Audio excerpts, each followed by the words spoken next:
Right, we all know that the family court hearings are held in private and no party is permitted to communicate the exchanges of the hearings. You could be held in contempt of court, punishable by 2 years in prison without police or CPS involvement, and the press are not permitted to report unless they're granted an exemption by the judge. So it's a historic closed shop, similar to one of Stalin's gulags. But never mind. I'm faced with a challenge that the four of the hearings that I've had, the hearing transcripts have proved to be problematic. One was declared lost, one was declared inaudible, one I can prove has been doctored, and one I can prove has been wholly manufactured to cover for the behaviours of former Judge Abigail Smith. District Judge Abigail Smith, former District Judge, was forced to resign because of my complaints to the JCIO, where I was able to prove misconduct in other areas. But moving on, what is the idea that I've come up with? Today I've submitted a C2 application, and I'm using the family procedure rules, and I'm requesting the provision of the 4 audio records. Now, the 4 audio records, whether they're inaudible, part audible, it doesn't make a matter. I'm requesting the source information.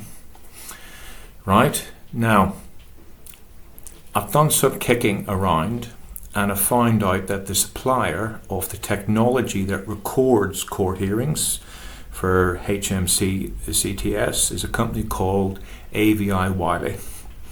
And the technology they use is MP4 format, which is a video-rich technology.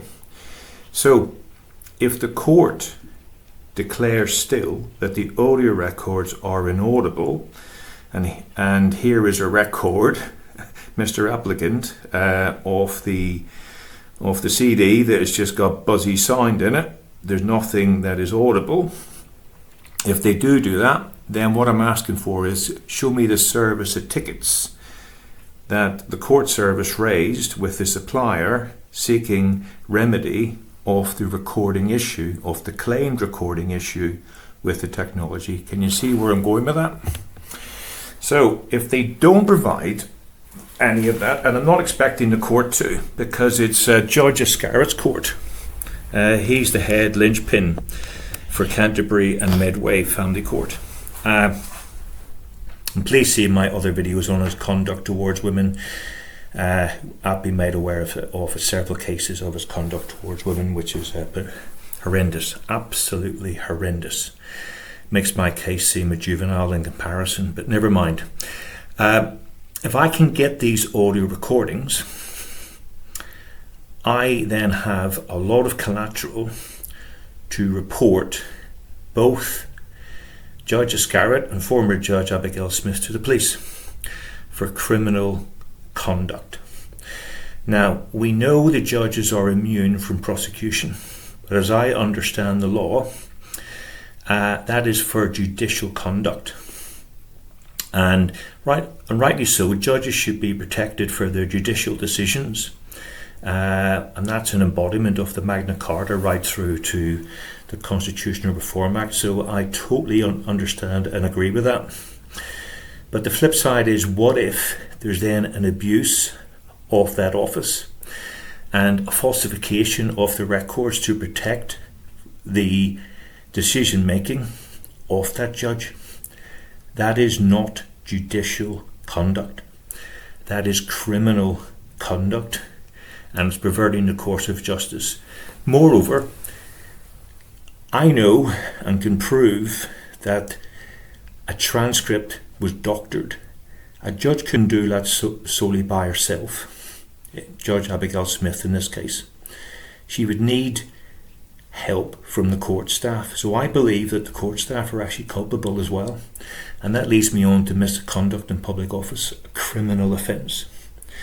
So this is the idea that I've come up with, and I am building my case to go to Kent Police. I know The Judge Scarratt, I know he's a Freemason from my investigations, and I also know he's got connections with senior officers in Kent Police. So before I go, I want to get my house in order and get a lot of collateral and evidence pulled together, and hopefully get the press involved. With the press involved, Scarratt will have less opportunity to use as a contact in Kent Police, and I also hope to get former Judge Abigail Smith prosecuted.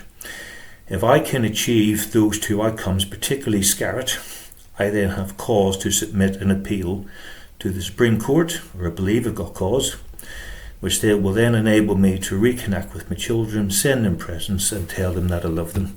If you can think of anything else that I could or should be doing, please let me know. Thank you.